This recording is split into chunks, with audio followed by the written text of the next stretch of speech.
Okay, so welcome back to the Compassionate Cultures podcast. I'm your host, Rebecca Hemmings, CEO and founder of Strawberry Words Training Consultancy. So today's guest is someone who brings both strategic insight and a deep compassion to her work in supporting women in leadership. So Carla Devereux, and if I've messed that up, I'm sure Carla's going to tell No. me, is the co-founder of Acetoma Limited, where she helps to champion women at every stage of their career journey, as women and others, should I say. So Yes. her work helps women and others to dismantle external and internal barriers and building lasting confidence. So we've had a really great chat. And we were talking, our focus was on ADHD, and I'm gonna stop there because I'm saying too much already as it is. But I just want to welcome you, Carla, to the space. Welcome. Thank you. Yeah, Thank you. it's really great to have you here. And we've had a few conversations about doing this podcast episode, as I've mentioned that I want to really ensure that yes, my area of talking about diversity, equity, and inclusion, my passion and knowledge really lies in the anti-racism space and the general DEI space. But some of those other offshoots, I'm not so confident with, and I know a lot of people aren't. And so when we had a conversation, and you mentioned specifically ADHD, or is it Autism. autism? Autism. I keep getting that Yeah. wrong. Which Autism. I autism, thought, they go yeah. together. Yeah, yeah. So exactly, Yeah. even things like that, I think it's really important to get it right. And so, you were teaching me so many things in the short conversation that we had, and I think we really need to share that with the listeners. So let's have a chat about it. So, Yeah. I mean, yeah, firstly, just to say welcome, it's great to have you here. Thank Um, you.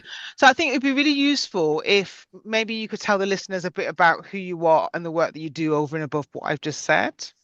Yes, actually, you put it beautifully with the work I do with women in leadership, Mm. absolutely, and others. I have a background in psychology and psychotherapy. So I've been a psychotherapist for many, many years. And my first exposure to autism was when my stepson had an assessment when he was about 7. And Mm. communication is a big thing for me. So I started learning about how to communicate, to better communicate with him. Mm. And through that process, I started having more and more clients, both children and adults, that presented with some of the traits. So Mm. I delved into it, and I've done loads of reading, and I found it absolutely a fascinating topic.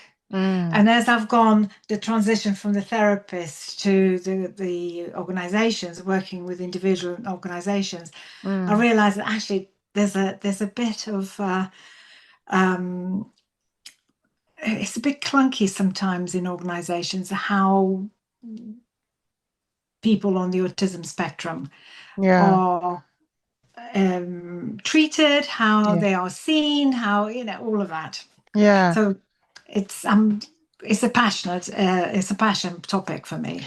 Yeah. And so for those who might not be familiar, can you explain what autism is and just what some of the common myths or misunderstandings are that you come across? Sure. So I mean, autism is it's like the brain is wired in a slightly different way. Now, I'm not a scientist. I Mm. cannot tell you that side of it, but Mm. it's how people process information, how they absorb the world we live in. Mm. And an explanation that somebody on the spectrum once mentioned is as if a neurotypical person went to, I don't know, somewhere like a new Mexico City. Is 25 million people, can't speak the language. You've got the traffic, the noise, the people that you can't understand, the signs. You're hearing the fom fom fom of the horns, Mm. and you've got to find your way around. So Mm. that whole overwhelm. And I think people on the autism spectrum experience things like that Mm. And can I on a just ask, daily basis. is that constant? So there's some, obviously to some levels is increased, and other levels that they find a way of self-regulating, of finding themselves in a calm place. But very Yeah, often there's that little fizz buzz happening on the inside yeah, that's there all the time. yeah. That's got to be so disconcerting and kind of displacing in a way. I'm thinking back to times when we've run training sessions.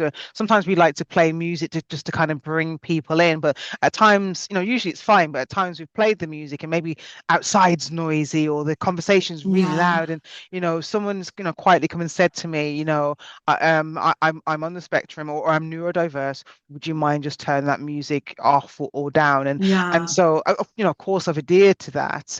But you saying this kind of really puts it more into context. Yeah, and so you asked about the myths. So there's Mm, often, I mean, I just wanted to take a little step back. There's mm, a belief, um, autism spectrum is a spectrum. It's yeah. a very, very wide spectrum. Mm, At one end, you have non-verbal and really struggling to deal with day-to-day life. And then hmm. on the other end, you got the high functioning that was once known as Asperger's, but we don't call it Asperger's Oh, okay. anymore. Hmm. It was Hans Asperger's did a lot of studies based mainly on men, Mm, and for I believe for some reasons, mm, and that name has been dropped. So it's just okay. spectrum is all Yeah. So, encompassing. so even that's useful to know because I didn't know that. I'm being totally honest, and it's not something I would use without knowing exactly what it is. But I didn't know it was a term that's no longer in use. So that's useful to know. Mm. I couldn't tell you when it was dropped, but it was Yeah. quite a recent drop. Yeah. And in that, that in that wide spectrum, if Mm, someone doesn't understand what autism is, they mm, very often have a perception of people who can't make eye contact, who struggle socially, who um, are very direct, black and white, literal. There's a lot of it. So the black and white and the literal is true. mm. The eye contact is not always true. Okay. I've met, people on the spectrum, Hmm. neurodivergent, who make eye contact, Yeah. Yeah. but they choose who they make eye contact with. Right. Okay. And then the social side. So going back to my stepson, he's now Mm, 23. mm, As a child, he didn't really socialize with children, didn't have children come to the house. Or when he got to the A levels and went on to university, he's a social butterfly. He mm. loves socializing because he found his tribe. Yeah. He loves engaging with people that speak his language, that he Yeah. can connect with intellectually. But he doesn't Yeah. do chit chat, he Right. doesn't do small talk. And Okay. I've noticed that across men and women that I've met that have been Yeah. on the spectrum. Again, what this makes me think of is the difference between cultural competence and cultural humility. So, cultural competence basically says you can learn everything there is about a particular marginalized group or any particular group, right? And so, if you're being culturally competent with someone who has autism, you may have that belief that, well, they don't hold eye contact. Yeah, But then if you do come across somebody who says they're autistic, but you notice they're holding eye contact, you could then start to think, well, actually, are you really? Whereas being cultural yeah, humility is allowing for there to be that type of nuance, recognizing the intersectionalities and the differences between people within groups, that we're not all one model of a particular marginalized identity. That's really yeah, important. Yeah. And having the absolutely. education. Sorry, carry on. Yeah. Yeah, yeah. And just as neurotypical people process information differently, you've got some Mm, people very visual. mm, So they process information in pictures. They mm, tend to talk faster, their eyes move up mm. because they're building a picture of what they're saying. Hmm. You also get very auditory people or very Yes. kinesthetic. So Yeah. an auditory person doesn't make eye contact. They Right. have a tendency to perhaps, turn the head, or a Mm, kinesthetic person would tend to look down. And we we've got used to it, we find that accepting. We need to then incorporate the autism into that acceptance. Yeah. We're just processing in a different way. It doesn't mean it's wrong. Yeah, and all of this is, we're never, again, what cultural humility states is that we're never gonna always get things right. We're gonna make mistakes, unfortunately, when dealing with different types of people, when dealing with people on the spectrum. But the more and more we get that education, so people just listening to this podcast episode, for instance, they're learning, so they can start to interact with people who have autism in a more compassionate way. Yeah. Yeah, and it's actually having the curiosity to understand. yes. And if you don't know about it, be curious. Ask. Talk. Have a conversation. How does that feel for you? If you don't want to ask that question, read about it. On that point, because again, I'm just thinking when you say that about asking, I think about anti-racism, and what we will say is generally don't ask people because talking about racism can be traumatizing. Go read a book or whatever. So is it?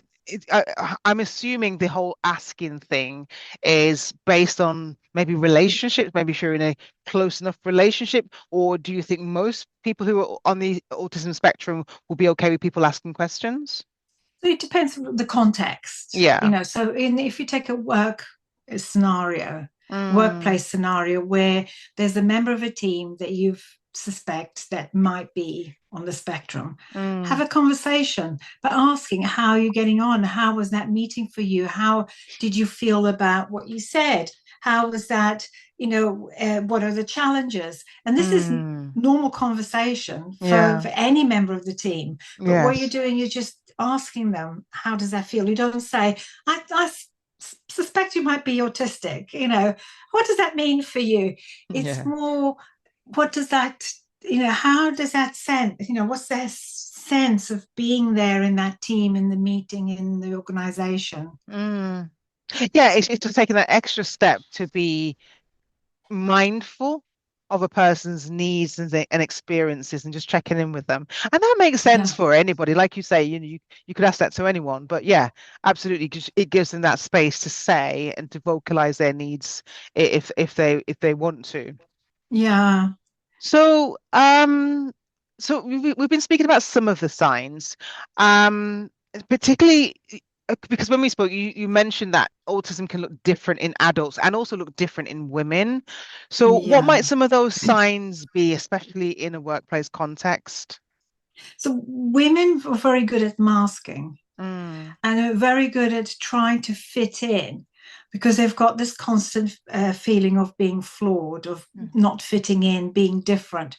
So they will suppress their autistic traits to try and blend in with everybody else. When men tend to be a little bit more open, a bit more, it's how they are. And with that, there are a number of people who don't like the idea of having an assessment or a diagnosis. They will say, no, I'm not autistic, I can make eye contact, or they are so anti having an assessment because they fear a label. But in the workplace, what that can look like, it can be mistaken for anxiety, for OCD, for stress. Right. Because you'll see someone getting stressed about smaller things that somebody else may not. And that stress can be quite visible. Okay. And when we were talking in preparation for this, you taught me a word. I think, was it palilalia? I struggle with saying that. Palilalia. Okay. Palilalia. So the palilalia is when someone, and you see that in children, you know, it's more noticeable in children because as an adult, adults tend to start. Did you know that nearly 1 in 4 employees have witnessed or experienced discrimination at work, yet most don't report it? Unpacking DEI is our CPD accredited online course that helps your team move beyond compliance into real cultural change. It equips staff with the confidence to self-reflect, use inclusive terminology, recognize problematic behavior and language, and respond in ways that promotes respect and compassion. With bonus content for HR, managers, and DEI leads, it's practical, accessible, and designed for lasting change. Enroll your team today at strawberrywords.co.uk.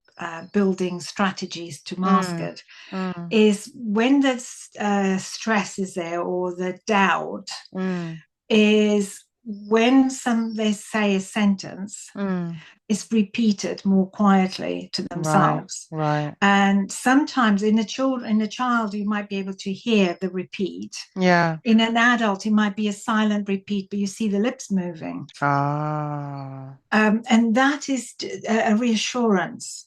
It comes from that fear of not sure that what I'm saying is okay. So I'm just going to repeat it to make sure that it's okay. And I can see how easy it is for people to negatively judge somebody who's self-soothing in that way as being strange or whatever sort of trope they associate with it. And it's got to be a lot of pressure. Yeah, absolutely. Because the other one is stimming. Right. And the stimming is a repetitive move. Or it could be a sound. So in a child, it might be a clicking sound, or a word that gets repeated over and over and over. In an adult, it might sound like a clearing of a throat, or in a meeting, it might be a constant clicking of a pen, or fidgeting. In more extremes, you can get people who will then end up hitting themselves. Oh, wow. Or hitting their head on the wall for a period of time. Right. And is part of the self-soothing process. It's the self-regulating. If a team is in a meeting and you notice that somebody's starting to feel the stress, the anxiety, and maybe the clicking of the pen or the fidgeting on something, it would be so much better to just say, let's take a comfort break. Right. Let's go and grab a coffee. Right. And this is for everyone. Yeah. You don't single that person out and say, do you need a break? Yeah. It's for everyone. And I know we live in a world where everything, it needs to happen yesterday. We don't have time for stuff like that. We don't have time to mollycoddle somebody. We don't have time for this. We need to sit at the meeting and fast. Give that person the time. That's 5 minutes is not going to make any difference. Yeah. And it's not going to make a difference to the outcome of the meeting, but it will make a huge difference to that individual. Yeah. And actually, having said it wouldn't make a difference to the outcome, it probably would, because giving that person the 5 minutes just to wind down, we're back in the room, and it will be back on track. Yeah. Again, it's interesting you say that, because my mind goes back to times where we've been leading training sessions, and we're always kind of in tune with people's need for breaks, and so we've said like, oh, let's have a 5-minute break, and someone's gone, oh, phew, thank you, because they've said to me or a trainer that or other trainer that I'm on the spectrum, therefore I've got certain needs, but just you can almost hear the sigh of relief. I just need you that. And it's, you make a note of those things. It's like, as much as you realize that everybody needed a break, you really saw the importance for that person in that moment. Yeah. Actually, we all need that. So many times I suggest to people, take that 1 minute breathing meditation where everything just goes quiet and go. I think we all need it. Absolutely. So you spoke about masking earlier, especially in women. Can you just go into a bit more detail and explain exactly what masking is and how does it impact, again, when you say masking, I think you're hiding your autism. So what does that look like, and then what problems can occur as a result of that? So the containing, so masking is like a containment. So containing what's going on the inside. So that person might be feeling anxious. It might be struggling in a meeting because there's a lot of input, a lot of talk, a lot of noise. It could be a number of different things, and they're holding it together because they're mimicking what the colleagues are doing, and they're copying what others are doing. So that energy, that stress energy that builds up in the nervous system has got to go somewhere. Yeah.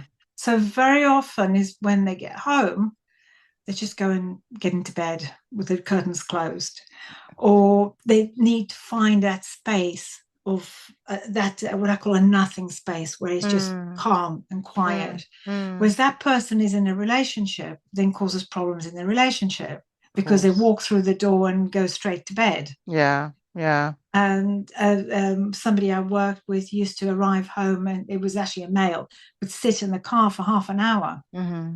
And the partner was going nuts because, what's going on, and felt rejection. But it's that build up of that pent up energy, the stress of holding it all in, then it has to go somewhere. Yeah. That's a lot. And in with some people, it can lead to an outburst. Very often men can lead to an outburst because men don't mask as much. But I don't want to go men and women, it's because women can also have an outburst. Yeah. Okay. Got you. So let's talk a bit about communication. So people on the autism spectrum, they're often, as you mentioned, they're often described as being direct. And so how can teams better understand this style of communication and to avoid misinterpreting it as being rude or anything like that? Yeah, because that's the first step, is it's interpreted as being rude. Yeah. And it can create a lot of conflict. And in particular, if it's a woman being direct, because any woman who's direct is perceived as being aggressive, bitchy, all sorts. But if a man is direct, it's a bit more empowered, it's celebrated. Yes. But that directness can sound quite sharp. Yeah. And when somebody's on the receiving end and feels it and gets upset about it, instead of going into child mode, because as adults go into child sometimes as well, is to look at how can this be addressed? How can we communicate this? And you might need to go to a line manager, have a discussion, and then maybe bring that person in and have a conversation. I think communication is key to all of it, because having an understanding what's happening, because very often, in my experience of working with individuals on the spectrum, is very often it's the words that matter, not the tone. Okay. And if you say, well, you're saying this sounds really sharp, could have said this, and they turn around and say, but it's the same thing. Right. Yeah. You're telling me exactly the same thing. So it's having that communication to have an understanding from both sides. So so I'm just thinking that this assumes that this person has shared that they have autism, because if they haven't shared that, then that becomes incredibly challenging. Yes. And as recently I've been coaching a young woman who was experiencing exactly that. When I saw her, she was really upset because she'd upset a member of her team. And she was told that she was being very aggressive. So we looked at, and she was terrified about telling the organization and the line manager that she was on the spectrum. But we worked through, what did that mean for her? What did that mean, having that conversation with the colleague, having a conversation with the line manager, and how she could discuss it, because it wasn't a bad thing. Yeah.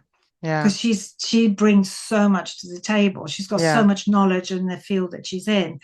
And so through her building that confidence to have a conversation with the line manager, then bring the colleague in, they were able to end up in a 3-way chat. Yeah. That it came out in this, it surfaced, and she's saying, gosh, this is so much different now. Right. It clears the air. Yeah, yeah. And it's yeah, it's getting to that point, isn't it? Yeah. Okay, so how, we're constantly talking about creating psychologically safe spaces, but how do you do that for autistic employees? I'm hearing that, be open in terms of your communication. Ideally, for the person who is on the spectrum, you want them to at least disclose that so they can get as much support as possible. But yeah, how can leaders and managers create those psychologically safe spaces, especially when they, for people who haven't had a formal diagnosis? Yeah, and also people who perhaps don't want to go down that route. Yeah. Having a quiet room, if it's possible in the organization, having a room that's classified as a quiet room, where no phones, no music, and it is created in a nice, gentle environment. It's comfortable, where any member of staff can go to when they feel overwhelmed. And this is not a way of just taking a quick 5 minutes to skive off work. It's about that quick 5 minutes to just to land back in yourself. Yeah. That would be, because that's available to everybody then. Yes. Yeah. And I did somebody that their organization has one of those quiet rooms.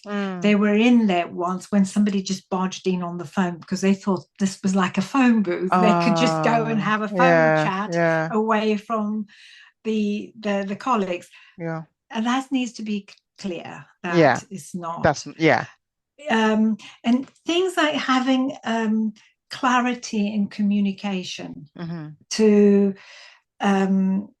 what's expected of that individual. Yeah. If somebody says, look, can you get this report done by the Friday, plus this, plus that, plus that? It's too much information. Yeah.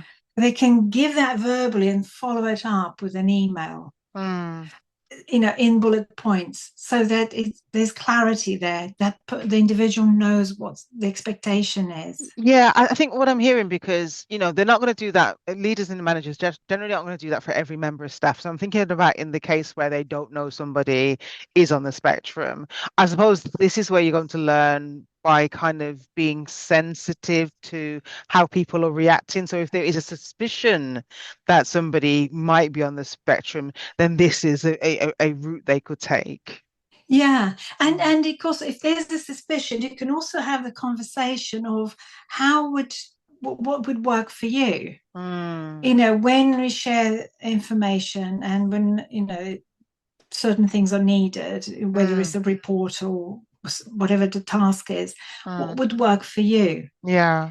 And the person can say, or if you actually have it written down, that would be great. If you just drop me a quick email with those bullet points, if it's possible, that would really be helpful. Yeah. Because I know it's everybody's so busy and it's rush.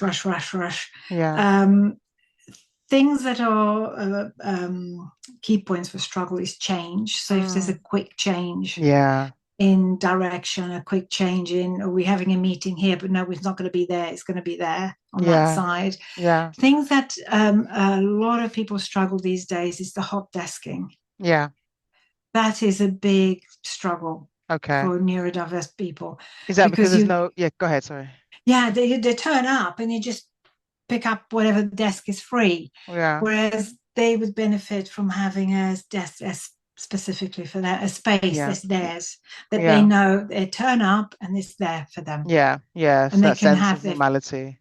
And they can have their fidget things, they can have whatever it is that they feel is their little world is theirs. Yeah.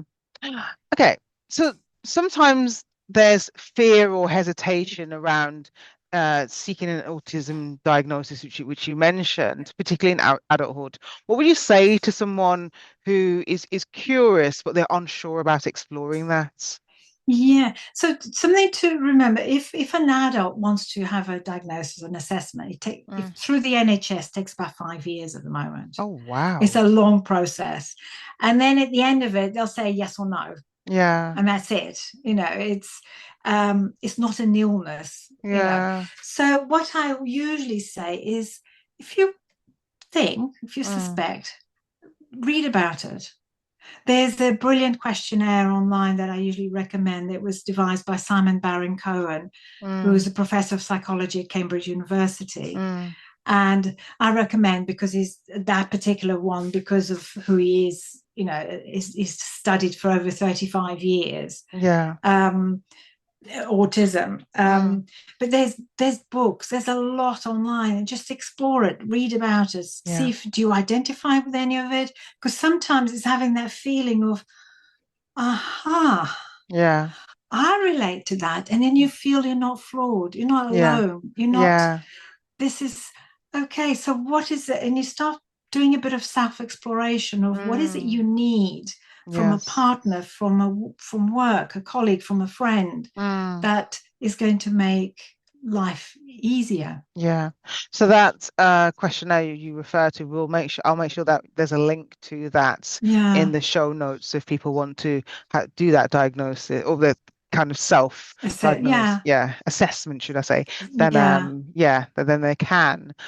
Okay, I could talk to you forever, but we need to keep moving. So finally, you mentioned that your steps and views, like when we were talking, views his autism as a superpower. What strengths or unique qualities do you believe that people on the spectrum can bring to the workplace or in team environments? So the it's the knowledge base. So when they're tapping into a topic of interest, their mind is so powerful, like an encyclopedia. Oh, wow. And it is incredible. I find it incredible. It's the knowledge. So my son did a degree in politics. He's just finishing a master's in journalism. Politics and sports are his thing. And he can pull stories from sports and weave in these stories and all these names and people and places and times, and that is just so incredible. And when that's harnessed in the workplace, in an area that is of interest, is incredible. So my husband is also on the spectrum, and we found this out as his son went through the assessment himself. And my husband hasn't had an official diagnosis, but you can see all the traits. And he's got, so I work with him, we're in business together, and the way he works with individuals, and he can it's almost like he can see their soul.